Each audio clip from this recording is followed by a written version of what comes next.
Assalamualaikum warahmatullahi wabarakatuh. Selamat pagi teman-teman kelas 9 SMP Lab School VIP UMJ.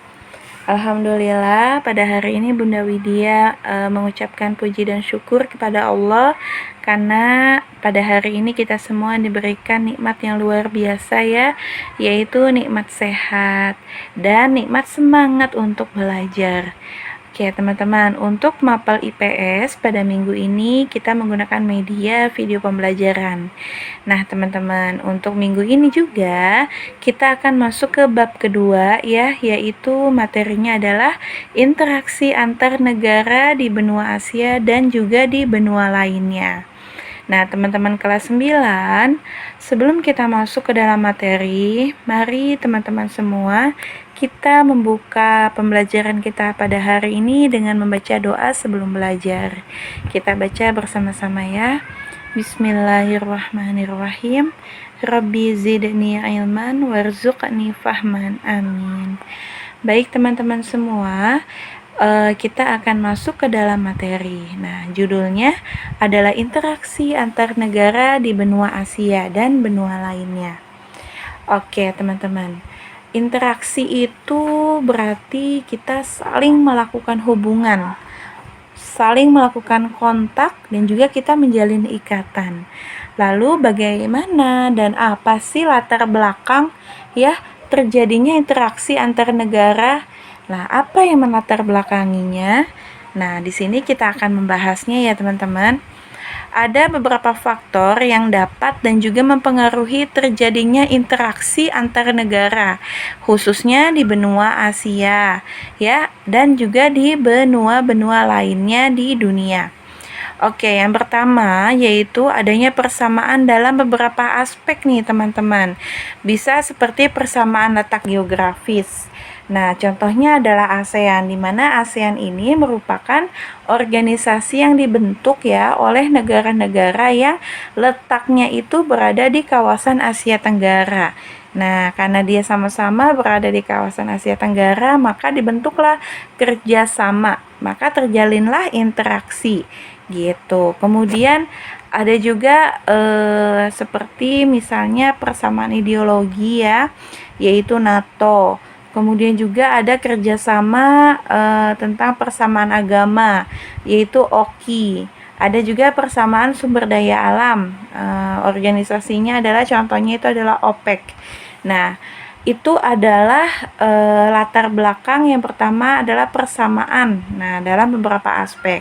Sekarang yang kedua ya, faktor yang mempengaruhi terjadinya interaksi yang kedua yaitu persamaan sumber daya alam. Misalnya, Indonesia kan beriklim tropis sehingga menjadi salah satu negara penghasil teh ya. Kemudian juga ada buah kurma itu tumbuh subur hanya di Arab Saudi. Nah, dengan adanya perbedaan sumber daya alam ini mendorong suatu negara untuk melakukan kegiatan kerjasama antar negara lainnya. Karena kurma hanya ada di Arab Saudi ya, sedangkan kita sebagai orang Indonesia mau dong makan kurma. Nah, sehingga terjadilah kerjasama nih antara Indonesia dan juga Arab Saudi. Arab Saudi mengirimkan kurmanya ke Indonesia. Terjadilah interaksi perdagangan di sana, teman-teman. Lanjut ya, faktor yang ketiga itu adalah untuk memenuhi kebutuhan nasional. Nah, teman-teman, ingat ya, tidak semua negara itu dapat memenuhi kebutuhannya sendiri ya. Sama seperti kita. Kenapa? Karena kita adalah makhluk sosial. Nah, sama juga seperti negara. Negara juga harus berkehidupan sosial, butuh bantuan dari negara lainnya karena tidak semua negara dapat memenuhi kebutuhannya sendiri. Contohnya ya, Indonesia adalah salah satu negara penghasil beras terbesar loh teman-teman. Tetapi ternyata Indonesia itu masih saja nih mengimpor beras dari Thailand dan Vietnam. Kenapa? Karena produksi beras belum bisa mencukupi kebutuhan dalam negeri. Nah, karena Indonesia belum bisa memenuhi kebutuhan dalam negeri, maka Indonesia membeli ya dari negara lainnya yaitu Thailand dan juga Vietnam.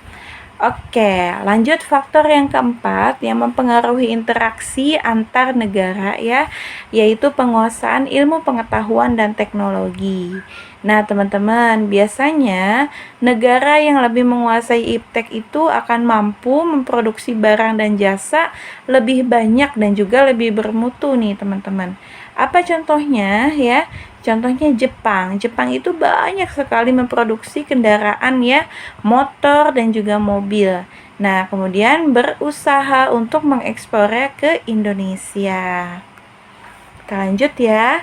Faktor yang kelima adalah adanya kemajuan transportasi antar negara, di mana keberadaan kemajuan transportasi antar negara ini menjadi faktor pendorong dengan adanya kerjasama internasional.